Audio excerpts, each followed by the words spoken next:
very best. Let's get into some of the harder ones for libertarians out there that just piss everybody off. Abortion is out there on, I don't think it's front and center right now, honestly. I think it's kind of in the back burner, but if you're a woman, it is. It's hot button, no matter what you're talking about. Yeah, no, and it's something that always comes up, even like because of the stuff with Texas. It is pretty out there right now. But even when it's not, that's always a crutch that people want to lean on. Like if I had $1 for every time someone's like, "Oh, I love what you have to say, but tell me your stance on abortion," I'm like, really? Like, and then I try to do the whole, well, I will tell you that I have no plans to have any, I will not change any legislation based off of what it is currently. Like I have no intents to change anything. And they're like, yeah, but what are your thoughts on it? And I'm like, well, like I try to skirt the question as best I can, but it doesn't work. I try. But it comes down to is, I tell people I want there to be less abortions. I do. But I don't think that banning abortion is the right answer because obviously that worked so well in the past. And, even the furthest of right will agree to the, situations of rape and incest and stuff like that. But they're like, that's like this much. And I'm like, sure. Yes. But just like with anything else, it's between the doctor and the woman to make that choice. And if we really, because even when it comes down to it, if you really want to save babies and you really want to keep that from happening, even if we, make it illegal in our state, they're still just going to go to other states. So if you really want to save children, and this is coming from somebody that spends, I've spent years donating my time to children in our state. I'm on the associate board for Oklahoma Lawyers for Children. I have been a soccer coach and a basketball coach for the YMCA and Edmond Soccer Club here for years. Like I literally spend so much of my time with children in our state.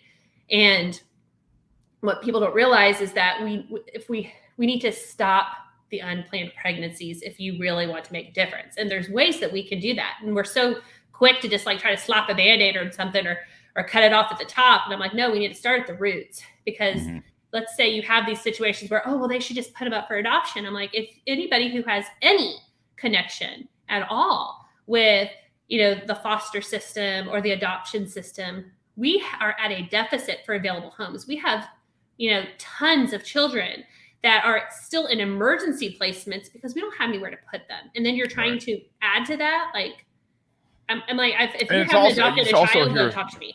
Yeah, horror stories out of kids who have been in the foster system. I mean, absolute horror stories, and trafficking being what it is in America right now. The horror stories. I'm probably going to have a guest on here pretty soon that was part of that, and to hear her story, absolutely just made me sick. I mean, it made me absolutely sick. I think you're on the right track there. This is one of those things. I grew up as, kind of a Republican. And I mean, I say kind of, I was very, very like Republican for a long time.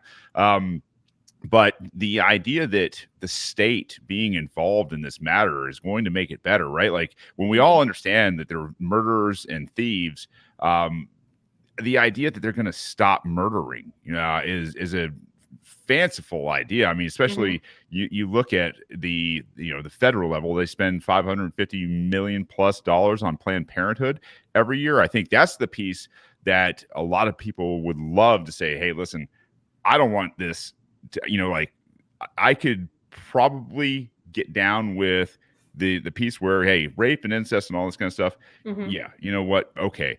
But the fact that I'm going to sit there and fund the Planned Parenthood, all that kind of stuff, and you're going to force me to pay this kind of stuff, like, no, like people aren't going to be down with that. But having the state involved has actually led to, I should say, putting it in the court of public opinion and the judiciary and saying, okay, state, let's go, whether it's state or federal.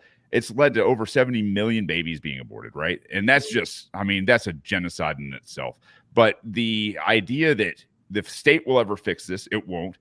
And the idea that you can ever threaten a young, scared girl or couple or whatever with, you're going to do this or you're going to jail, or you're going to like that type of situation doesn't breed good culture. And I think Absolutely you're exactly not.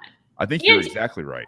You know, and I don't like to say that, admit to the fact that it's mostly men that have an issue, but it is.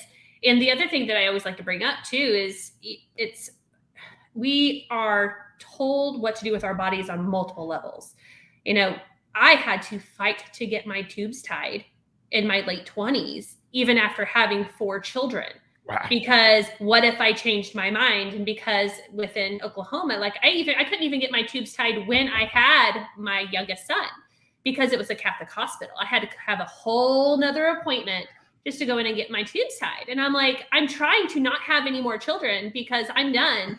I birthed 4. That's plenty. I don't that is need not, any more than that. not having kids is not in the Catholic plan. Yeah. Let me tell you. Like they will not let you do that. So I had to, and it's super frustrating because I personally know so many women, even that don't have children, that were not allowed to get their tubes tied or anything because they won't do it in case you change your mind. It's like, okay, well, but then if I accidentally get pregnant, because birth control is not 100%.